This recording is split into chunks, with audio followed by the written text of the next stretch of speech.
প্রতিযোগিতার প্রথম রেড।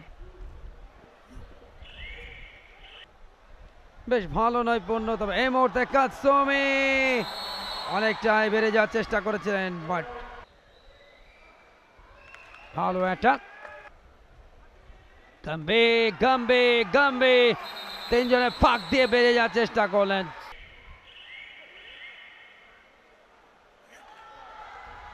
এই মুহূর্তে খুব ভালো একটা অ্যাটাক। আরো একবার কাতসুমি।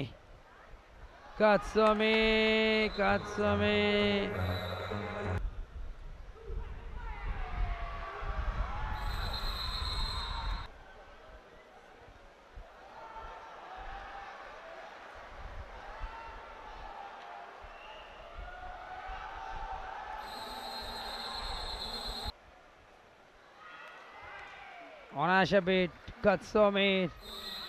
ইনফ্যাক্ট ইটসুকে মানিতা তার পয়েন্ট। দুজন রয়েছে এর মধ্যে, ওখানটা দুজন ডিফেন্সে, বাট শেষ রক্ষা হয়নি। পাওয়ারের কাছে হার মেনেছেন। অনায়াসে point.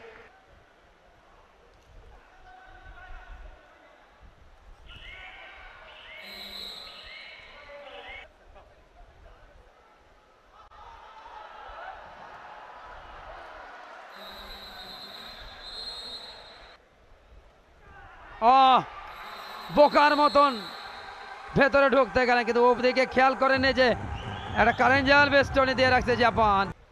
And Japan, they're experienced. Back kick করবার চেষ্টা,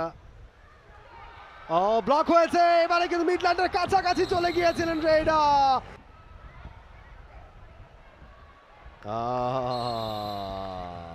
MT raid for team Uganda.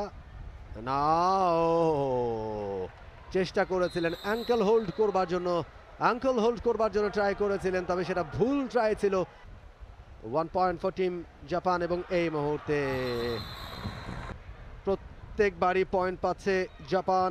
এগিয়ে গেছে তারা এই মুহূর্তে 17-9 পয়েন্টের ব্যবধানে। প্রথমার্ধের খেলা চলছে। It's Bangabandhu cup 2024 international kabaddi tournament season 4। Japan lead by 18-9।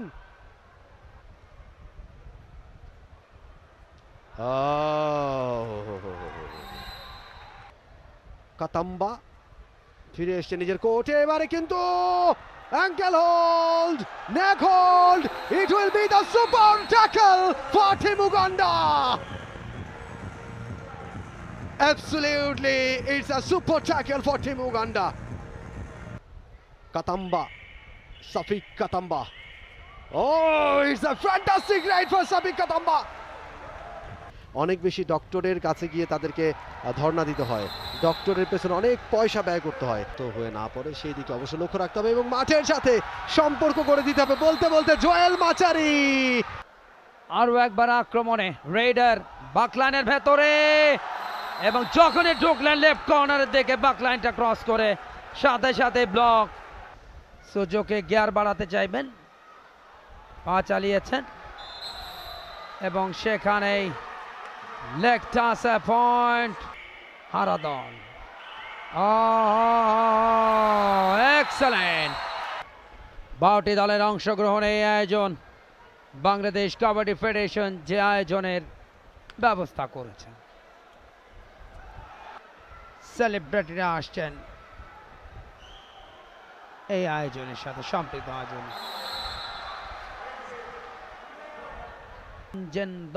সেনজেন্দো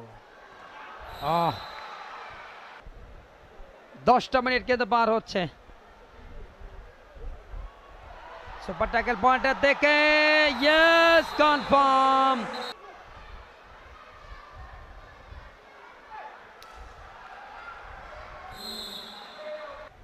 নারী পুরুষ সভ্য সমর্থক প্রত্যেকে এসছেন, সকল বয়সে। অনায়াসে পয়েন্ট। এর মধ্যে আরো একবার কাতসুমি।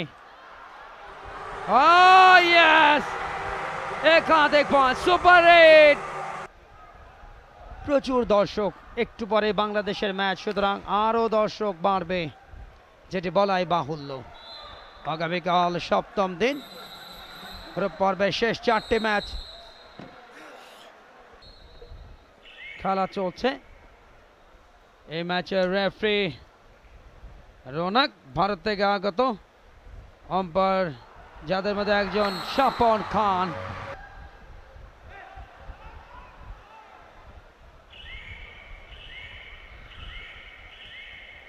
এই মুহূর্তে সুপার রেড কনফার্ম হয়ে যাচ্ছে উগান্ডা সুপার রেড পয়েন্ট।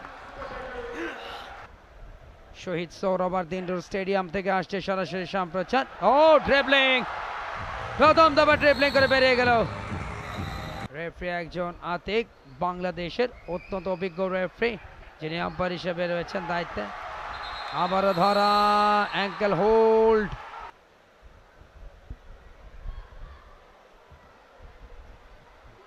দ্বিতীয়ার্ধের খেলাটাও কিন্তু আস্তে আস্তে শেষের দিকে যাচ্ছে। উগান্ডার অ্যাটাক 4 জনের বিরুদ্ধে। বিট করেছেন ডাগলাস মুলারিয়া। 2টো পয়েন্ট এসে গেল সুজুকি আক্রমণে। এই রেডটা খুব ইম্পর্টেন্ট। ব্লক ফেডারেশনের সহসভাপতি, তিনি এই মুহূর্তে আয়োজনে গোপীরঞ্জন তালুকদার। শেষ 2টো মিনিটে তীব্র উত্তেজনা, 36-36। What a match! উত্তেজনায় ঠাসা, টেনশনের ম্যাচ, স্নায়ু চাপের ম্যাচ, রুদ্ধশ্বাস। উগান্ডা লাস্ট 2টো রেড দ্বারা ব্যর্থ হয়েছেন। প্রথম টার্গেটটা বোনাস পয়েন্ট। বারবার লেফট কর্নার, একাধিক super red point. 40 super red point 4টা। পালাবে কোথায়? জাপানদের ঘিরে ফেলেছে। আফ্রিকানদের গর্জন। দর্শকদের উপস্থিতি ক্রমান্বয়ে বাড়ছে শহীদ সোহরাওয়ার্দী ইনডোর স্টেডিয়ামে। এরপরেই বাংলাদেশ নামছে নেপালের বিরুদ্ধে, এবং সেই সাথে রেফারি লম্বাবাসী। উগান্ডা ম্যাচ জিতলো 41-36 পয়েন্টের ব্যবধানে।